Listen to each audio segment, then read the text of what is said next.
கர்த்தருக்கு ஸ்தோத்திரம். கர்த்தருடைய நாமம் மகிமைப்படுவதாக. எந்தன் தாழ்வில் என்னை நினைத்தவரே, உந்தன் நாமம் துதித்திடுவே. எந்தன் தாழ்வில் என்னை நினைத்தவரே, உந்தன் நாமம் போற்றிடுவே. என்னில் அடங்கா நன்மைகள் செய்தவரே, நன்றியாலே துதித்திடுவே. என்னில் அடங்கா நன்மைகள் செய்தவரை நன்றியாலே வணங்கிடுவே. எந்தன் தாழ்வில் என்னை நினைத்தவரே, உந்தன் நாமம் துதித்திடுவே. ஆமென் இயேசப்பா. எங்கள் அதிகமாய் நேசிக்கிற அன்பின் பரலோக தகப்பனே, இந்த நல்ல வேலைக்காக உம்மை நன்றியோடு கூட துதிக்கிறோம், உம்மை ஸ்தோத்திரிக்கிறோம். மட்டுமா எங்களை கிருபையாய் நடத்தி வந்த அன்புக்காய் நன்றி செலுத்துகிறோம். எங்களுடைய தாழ்வில் எங்களை நினைத்தவரே உம்மை ஸ்தோத்திரிக்கிறோம் அப்பா. நீ எவ்வளவு உன்னதமான தேவன் ஆண்டவரே, நீ எவ்வளவு பரிசுத்தமுள்ள தேவன் அப்பா. நீர் மகிமையுள்ள தேவனாய் இருக்கிறீர் அப்பா. எங்களை நீ நோக்கி பார்ப்பதற்கு நாங்கள் எவ்வளவேனும் பாத்திரவான்கள் அல்லப்பா.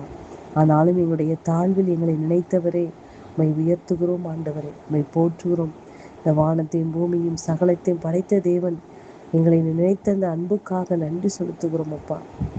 உம்மை உயர்த்துகிறோம் ஆண்டவரே, எங்களை தாழ்த்தி வெறுமையாக்குறோம். இயேசுவின் நாமத்தில் பிதாவே, ஆமென். கர்த்தர் என்ற ஆலோசனைக்காக சங்கீதம் 136 அதிகாரம் அதனுடைய 13, 14 மற்றும் 15 வசனங்கள். சங்கீதம் 136 அதனுடைய 13, 14, 15 வசனங்கள். சிவந்த சமுத்திரத்தை இரண்டாக பிரித்தவரை துதியுங்கள், அவர் கிருபை என்றும் உள்ளது. அதன் நடுவே இஸ்ரவேலை கடந்து போக பண்ணினவரை துதியுங்கள், அவர் கிருபை என்றும் உள்ளது. பார்வோனையும் அவன் சேனையும் சிவந்த சமுத்திரத்திலே கவிழ்த்து போட்டவரை துதியுங்கள், அவர் கிருபை என்றும் உள்ளது. கர்த்தருடைய நாமம் மகிமைப்படுவதாக.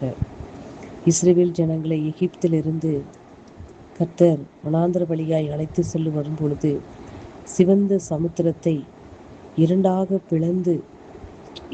பிரித்து என்ன செய்தார் என்றால், இஸ்ரவேல் ஜனங்களை அதன் நடுவாக கடந்து போக பண்ணினார். அதாவது இஸ்ரவேல் ஜனங்களை அந்த சிவந்த சமுத்திரத்தின் வழியாக கடந்து போக பண்ணினவர், இஸ்ரவேல் ஜனங்களை துரத்தி கொண்டு வந்திருந்த அவர்களை அழிக்கும்படியாய் பின்தொடர்ந்து வந்த அவர்கள் சத்துருவான பார்வோனை அவர் என்ன செய்தார் என்றால், அதே சிவந்த சமுத்திரத்திலே கவிழ்த்து போட்டார் என்று வேதம் சொல்லுகிறது. அன்பு பிள்ளைகளை, கர்த்தர் என்று சொல்லக்கூடிய வார்த்தை நமக்கு எதிராய் இருக்கிற தடைகளை கர்த்தர் உடைத்து அந்த தடையிலே ஒரு வழியை உருவாக்கி நம்மளை அந்த தடையை தாண்ட செய்கிற தேவன், நம்மளை துரத்தி கொண்டு வருகிற சத்துருவானவனுக்கும் அதே இடத்தில் அவனுக்கு என்ன செய்கிறார், அழிவை வைத்திருக்கிறார். அன்பு பிள்ளைகளே, எவ்வளவு வல்லமையுள்ள தேவனை நாம் ஆராய்த்து கொண்டிருக்கிறோம். அதாவது உலக பாஷையிலே சொல்லுவார்கள், ஒரு கல்ல 2 மாங்காய் என்று சொல்வார்கள். அப்படிப்பட்ட விஷயத்தில் சிவந்த சமுத்திரத்தின் வழியாய் தடைகளை தாண்டி இஸ்ரவேல் ஜனங்களை கடக்க செய்த தேவன், அதே சிவந்த சமுத்திரத்தில் தன்னை பின்தொடர்ந்த சத்துருவானவனை மூழ்கடித்தார். அன்பு பிள்ளைகளே, இந்த நாளிலும் உங்கள் வாழ்வில் காணப்படுகிற எந்த ஒரு தடையும், அந்த தடையின் மத்தியில் கர்த்தர் ஒரு வழியை உங்களுக்கு உருவாக்குவார். அன்பு பிள்ளைகளை, உருவாக்கி உங்களை எது துக்கப்படுத்தி கொண்டிருக்கிறதோ, எதை உங்களை கஷ்டப்படுத்தி கொண்டிருக்கிறதோ, எதை உங்களை விடாமல் துரத்தி கொண்டிருக்கிறதோ, சத்துருவானவன் உங்களை சோகமாக வைத்து கொண்டிருக்கிறானோ, அது எல்லாவற்றையும் அந்த தடையிலே அவனை மூழ்கடித்து அவனை என்ன செய்வார், அவனை அழித்து விட அவர் உண்மை உள்ளவராய் இருக்கிறார். அன்பு பிள்ளைகளை, நீங்கள் விசுவாசிக்கிறீர்களா?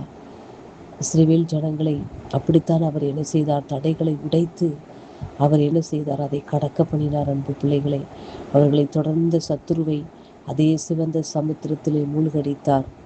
இது உண்மை சம்பவம். இது கதை அல்ல, இது கர்த்தர் செய்த கிரியை, மகிமையான கிரியை. அன்பு பிள்ளைகளே, அதே தேவன் இன்றும் ஜீவிக்கிறார்.